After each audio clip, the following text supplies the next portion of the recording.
Hey everyone, it is great to be back here with you again.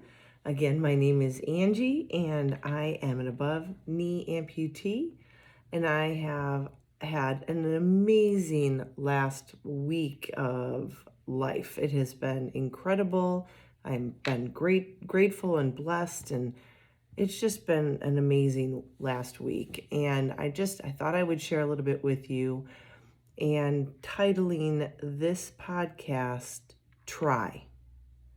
Because you know what? Really, in things that we go through in life, 99% of what we get through, we can do just by trying, giving our best effort, right?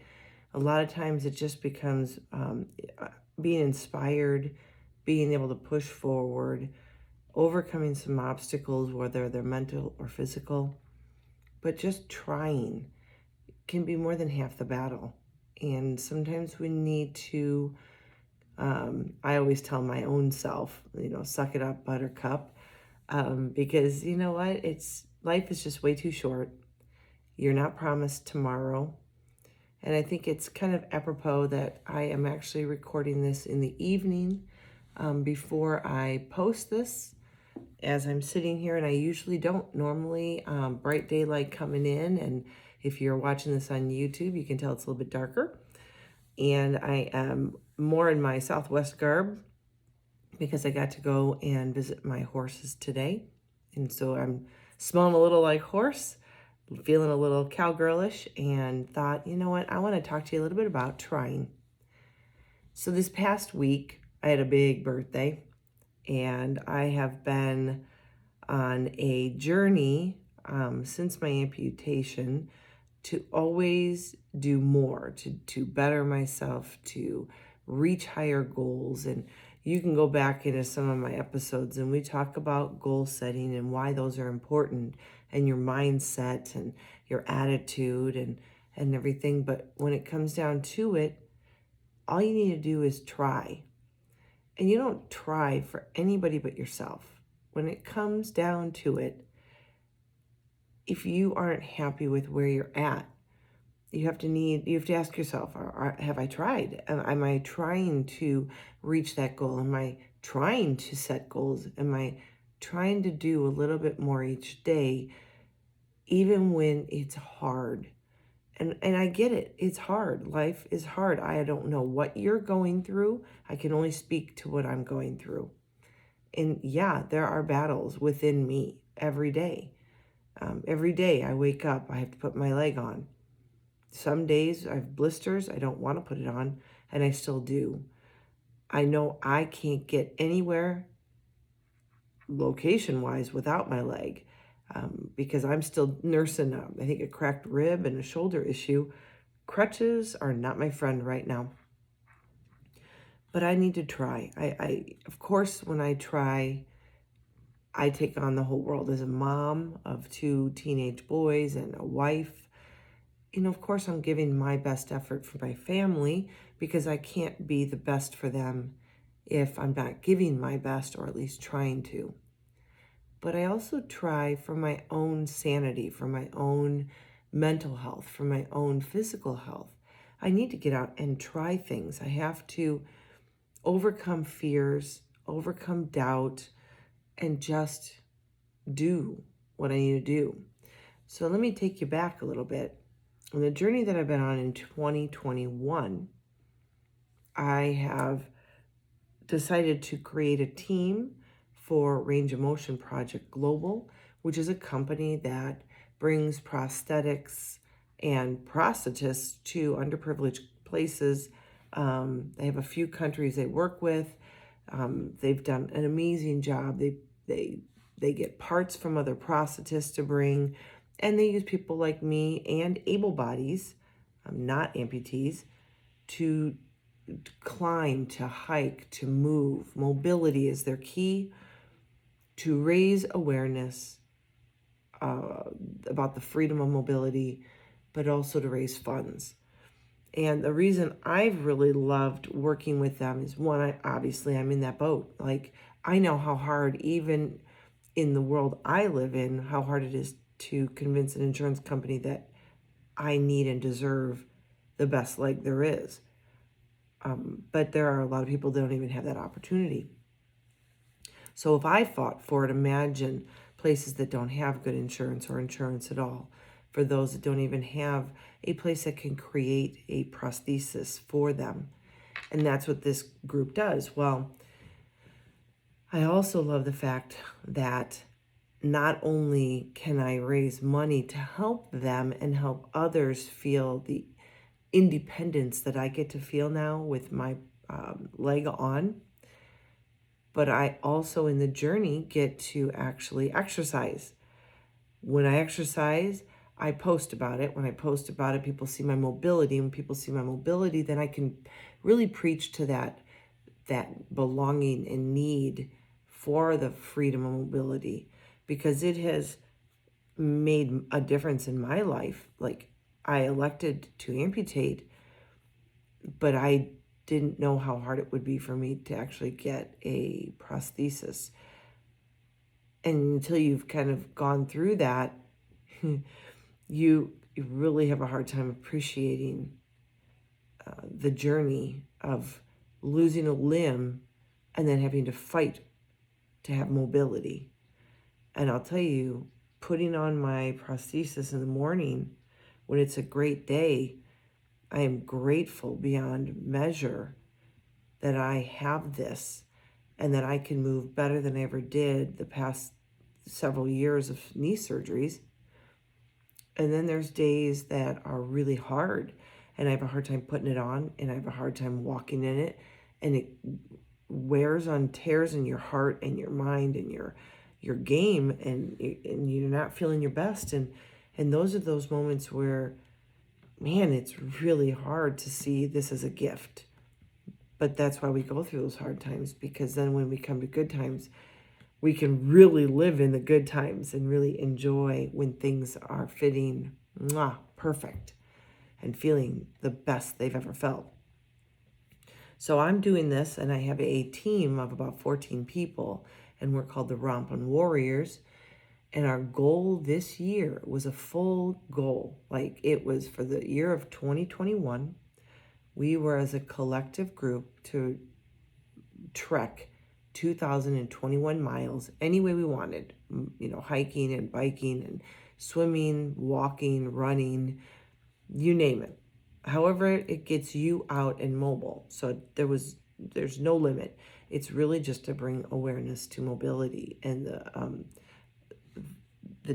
the usage of prosthetics, and how I think myself, and there's one other person on my team that are amputees. The rest are a lot of able-bodied friends. My PT, my prosthetist himself. The other amputee is actually the assistant prosthetist. And so I have this whole group. And so we are collectively logging miles of whenever we go out and do stuff. The other side of that coin is raising $2,021. And so I had, obviously we started this, I think we started late, probably in February. And we've been trying to do that. But of course, any long-term goals, you have your ebb and your flow. Like, there's the valleys where it's kind of dry and you're not doing the motions and you're not fundraising like you'd want to. It's kind of hard to keep up a high fundraising level.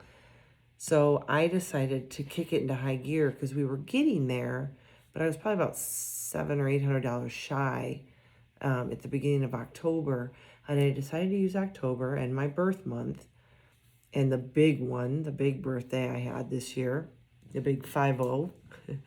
I always said that 50s were going to be my 40s reimagined, because my 40s were horrible with all my surgeries. So I'm just a number, baby. 50, loving it. Everything's great. But I thought, let's use this for some momentum building. And so, you know how you can get on social media and you can say, hey, we're doing a fundraiser for my birthday. If you could help me with this group. Well, I put it up for Romp. And last Friday was my birthday. And by Friday morning, I was only $150 shy, and wham, we hit it. So I am beyond grateful to all of you that follow and listen and watch what I'm doing. and you donated, thank you so much. And if you still want to donate, you can go to my website, you can go to my social media, and it's in my bio, and it's the Rompin' Warriors. So if you want to still give, we will take more than that. I would love to be one of the top fundraisers in the group to bring more money in. And the competitive nature in me says, I don't want to just end at $2,021 or $2,025. I'd love to hit like 3,000 if we could. So anyways, that was a major highlight. I had my brother come in to visit. He came in on Thursday, and so that was a huge kickstart to my birthday weekend. Haven't seen him out here, and he got to stay in our new home. And then Friday with my birthday and hitting the goal, it was awesome. Saturday, we had a big party. It was an unbelievable time with friends and family. And then my brother told me before he came on, he's like, I have one thing I want to do before we leave on Monday, and one thing only, and that is to hike the Granite Mountain Hot Shots Memorial Hike. So for those of you that don't know what that is, because you're not in our neck of the woods, back in 2013, the Yarnell Hill Fire took 19 of our hot shots, and it was the worst loss of firefighters in U.S. history besides 9/11. And they created a memorial hike that starts down by the highway, and it ramps up, and you are doing switchbacks all the way up through rock and everything in granite, 2.5 miles to the lookout. Now, 2.5 miles doesn't seem far, but the elevation change in the 2.5 miles was 1,900 feet. So it was my largest increase in elevation during a hike, and it was intense. It was really windy. There was gusts of wind that really kind of distracted me. You're walking at times on an edge of a cliff where the going up, you're looking over your left or your right, depending on what side of the switchback you're on, and it's some small, very prickly shrubs and a lot of rock, and there's no soft rolling or a fall and pick yourself up. Sometimes you're on a narrow path. There was one path that I couldn't even get through 2 boulders. My backpack got stuck. It was so tight.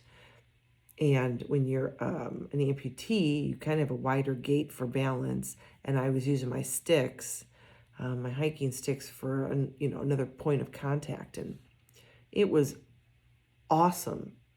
And it was awe-inspiring. And it was emotional. And it was incredible and memorializing and everything. And every so often there would be a plaque on one of the boulders you'd be passing, and there might be crosses and flags, U.S. flags and Arizona flags and firefighting flags and patches from other hotshots from around the country. And there would be a little biography of the firefighter that lost his life. Maybe something about their past, when they were born, how old they were, when they perished. And it was emotional.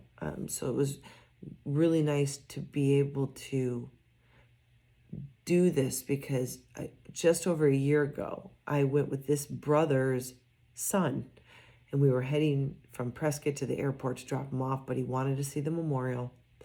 And so we didn't go prepared to hike because we were heading out.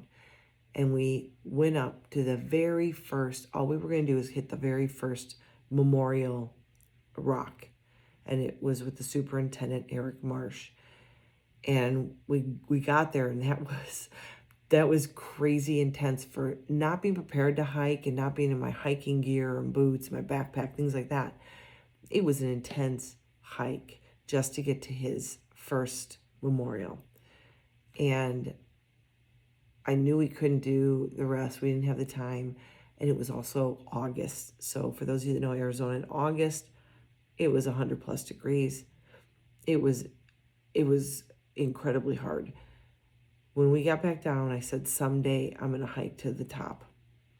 And so when my brother came in and said, that's the one thing I'm going to do, I'm not the kind of person that says, well, we'll get you there, have fun. I'm not ready. I just said, okay, this is it. We're doing it. nobody else has a choice. So my husband, he was on board. My sister-in-law was on board. My kids couldn't make it because they had prior engagements. And we got, several gallons of water. Each person had their water, and we had snacks, granola bars, things like that. And we did the hike. And I will tell you, it is extremely rewarding when you finally hit your goal, because that was a goal I set, not this past August, the August before. And so to be able to say I did it, especially after the summer I have had with my socket not fitting and moving and being kind of in pain from the move. It was really hard on my body physically and just not recuperating well, and then trying to get into socket that wasn't fitting right and struggling with that. And it's been several months of just not feeling at my best. So to be able to do it, and like I said, try, right? At any given time, if I felt like it, I could have stopped, turned around, and come back down. But I tried. And you can do little mini goals amongst your big goals. Like, you know what? I'm at the 14th firefighter. I need to get me to 16. Let me get 2 more. Well, I'm at 16. You know what? This spot's not that bad. I bet I can get to 17. Then I'm at 18. You know what? We're there. Like, we're at 19, and then it's just a really nice ridge walk with some incline to the final lookout point. And that's just trying. That's giving my best effort to reach a goal that I really wanted to reach. Why do I do it? 1, I'm stubborn. I am so stubborn. 2, I don't ever want to let myself down, so I want to do it. And 3, when I elected to do an amputation, this was going to be for the rest of my life. We're still young enough. My husband's still working, but when he retires, we want to be able to do stuff. I don't want to hold him back from living his best retired life. And I need to learn to kick it up a notch and be ready for anything. We ski together, we hike together. There's nothing that's going to stop me. Why? Because I try. And I can see where I'm at. And then I go, okay, you know what? I couldn't make this. So I'm going to give myself a year. And then I'm going to hit this goal. And I'm going to try. And I'm going to try it again. And if I fall or I fail, I will try it again. I won't give up. Yeah, unless it becomes something that's really dangerous, then I would, you might want to think about that one. But something like this, a hike is just demanding on your body. So we did 2.5 miles up. And it's funny because everybody that saw me going up and they were coming down was like, thank goodness it's so much faster and easier going down. The problem with being an amputee is down is not a good thing. Up is hard on our body because there's a lot of, just for you guys, you have to use your glutes and your hamstrings, your quads are really burning to go up hills. For an amputee, I work with 2 joints missing, 4 times harder than that because my left leg is so much weaker that when I push through, my right leg and my right hip have to really brace myself. So when people kept saying that, and I literally had 3 people I think I passed that day out of like maybe 10 that said, yeah, at least coming down's easy. And I'm like, speak for yourself. Coming down is going to be the worst part, and I'll be tired. So I'm not even fresh when I'm going down. I'm exhausted, which then becomes dangerous.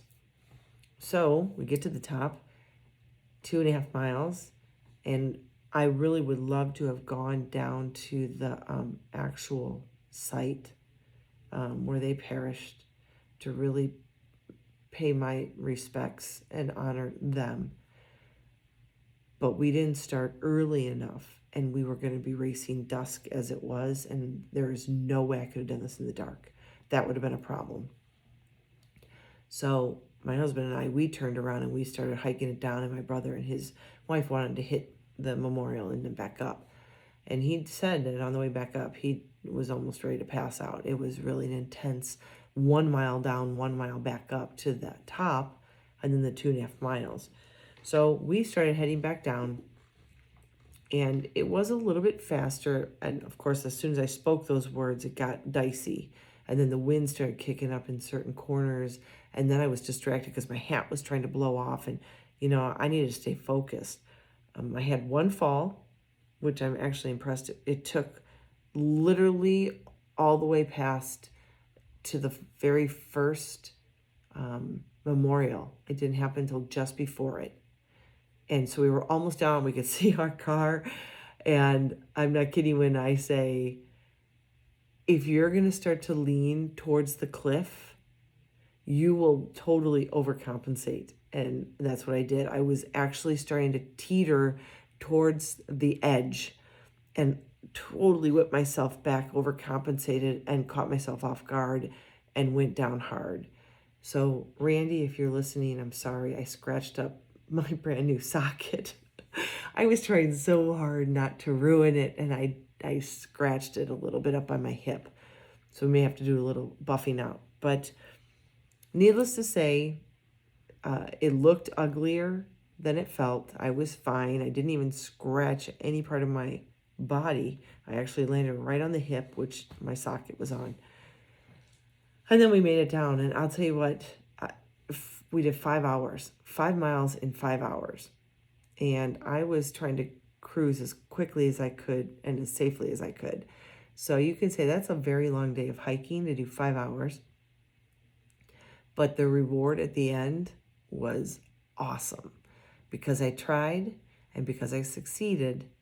That's the best kind of tired, the best kind of pooped you can be is after you hit a goal the way we did. And it was something I will forever tuck away in my heart, that after turning 50, that my husband and my brother and my sister-in-law, we all did that trek. So obviously, I've already made a new goal, and that is to get up there early enough so I could go all the way down to the site and back up and see how I handle those next 2 miles. So we'll see. I'd love to be able to try that. So maybe someday you'll be hearing me say that I make it down there. So anyways, that's how that day went. And it was just it was a fantastic week, from hitting the fundraising goal, enjoying a birthday with friends and family, to hiking something as big as that, and as pulling on the heartstrings, because we were here when that fire happened, and our church sent out their youth to go help Yarnell get cleaned up and get them back on their feet after what happened. And then this week already, I feel completely blessed. I mean, just my socket is fitting great. I'm in a good headspace there, and, hitting goals and getting through and doing what I want to do in life. And, that's when I just decided, I want to just put a message out there to try to hit some goal that you want, something in life. Just try. When you put your best foot forward, no pun intended, you just never know where God's going to take you. And you don't know what your body's capable of until you push it just a little bit. And you have to know, right? I'm not a doctor. So if you are struggling with certain things, of course you need to listen to the professionals that know you, and you need to listen to your body. My body was fine. The very end, my hip on my prosthetic side started hurting. So now I took yesterday off. No hiking, no nothing like that. I just needed to take a day to rest my body physically. But I got out and hiked another mile today. Unfortunately, it was an intense up and down, so it was a short hike, but very gravelly and very steep at points. And so even going up was really tricky. I had to actually crawl up at certain areas because it was so steep and so crumbly. So I put that out there for you. And, I just think that there's so much that we can accomplish if we put our mind to it, if we have the right support system. And that is really important. And some of you I know may not have that. But everybody's got at least one person somewhere in their life that they can say supports them in some way, whether it's verbally or physically. or emotionally, everybody's got hopefully that one person in their life that will help them, jump the hurdles that they come to. And, you know, do it for yourself. You owe that to yourself. If you've been struggling medically, if you've been struggling emotionally, do something for yourself. But you won't know until you try what you're capable of doing. Something may look scary and hard, but, I've told my kids, when you set goals, reaching goals that are really hard to attain is so much more rewarding than either A, not setting a goal, or setting the goal so low that you didn't really have to work for it. You didn't learn anything about yourself. So the call to action for this week would be to try something new. If you have something that you've been wanting to do, but you've been a little afraid, baby step it too, right? You don't have to do the hike I did as your first hike. If you've never hiked before and you're an amputee, I wouldn't suggest it. Like, this isn't my first hike, not my first rodeo, you know what I'm saying? So you need to take it in strides. I didn't just decide I was going to do a 2.5 mile one-way hike, so 5 miles. It just didn't occur to me one day, put on your socket, I just got it. I'm just going to, I may not be able to walk, but I'm going to hike. You've got to learn your body, and you can do it. As my husband always gets nervous, and, he's like, this is really tough, I'm not sure. You know what I tell him? And it's really me telling myself, but I like to verbalize it out loud, is if I do it slow enough and with enough focus, I can do it. I can do anything. I may not look awesome as I'm doing it, like a two-legged person.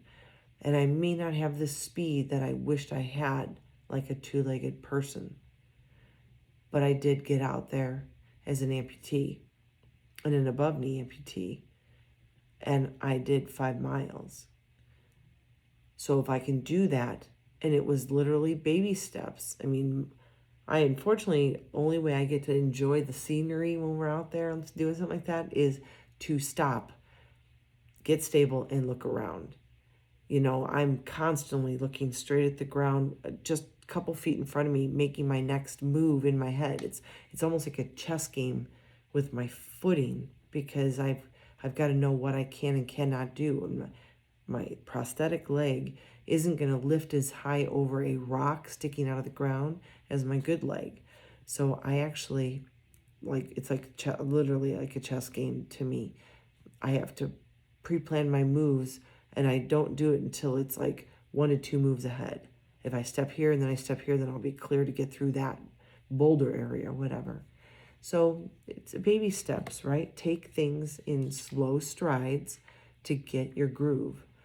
And the next thing you'll know is you'll be doing bigger things, more, longer, faster, better gait, whatever your goal is, right? Whatever your goal is. But you have to try. And that's all I ask for you this week. Try something new. Try something you've been wanting to do. Literally, if you haven't been up and walking because of pain, try walking to your mailbox. That wouldn't work for us because our mailbox is in town, because we're in such a small city, little small town, that we go to the post office. So for me, that would be like, I think to get to the post office is like 3/4 of a mile. So, I do it. But if you've never walked before and your post office is your mailbox, don't do that. Start small. And if you've never really gone out of the house with your prosthetic on and you're afraid to, walk down your block and then walk home. Get used to it.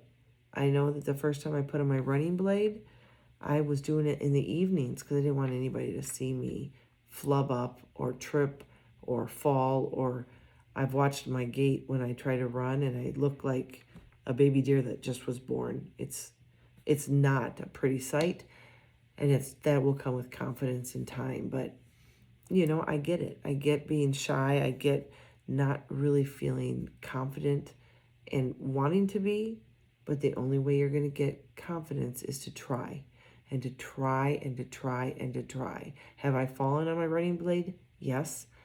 Every time I put it on.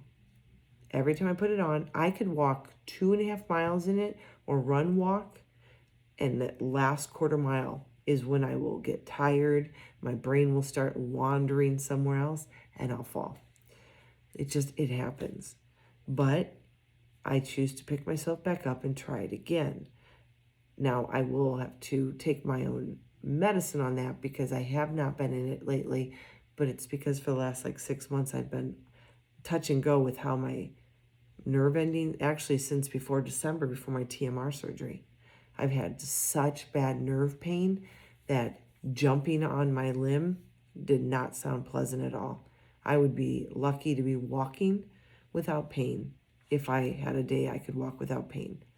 So jumping in a socket that bounces and you're supposed to leap and run with it, I had no desire.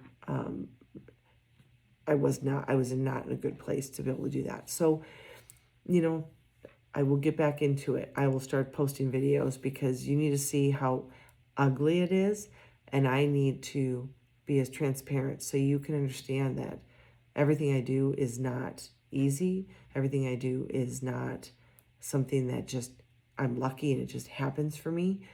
There is a massive learning curve that you need to know about. We all go through it when we're doing something new, something we're not confident in, something that's hard, and something that's new, and it challenges us. And like I said, it builds character as well. So the call to action for this week is to try. I don't know what it is you need to try, but figure it out. If this is the time of year, you guys, everyone around the country is trying to cool off. Arizona, I'm out now, I'm hiking middle of the day, and it's 75 degrees. It's awesome. So now I can do things and try. I don't have to worry about heat or heat exhaustion, heat stroke, or running out of water, or having to carry a bunch of excess things with me because of the heat. Now I can actually go out and do things in the middle of the day because it's just beautiful out. So now is the time to try. And with the holidays coming, it's good to get active because you're going to eat the way you shouldn't be eating. So if you can burn off those calories by getting out and being active, then you've earned the cookie or you've earned the turkey leg. Okay. But get out and try something. And like I say, reach out to me. Let me know what you decide you're going to try. I would love to hear what your goals are. I'd love to see where you're at. And if you're new at all this, it's okay. Take your time. Baby steps are still steps in the right direction. Have grace with yourself. Have patience with yourself. And know that you can do it. But try. And you know what? As always, be healthy, be happy, and be you.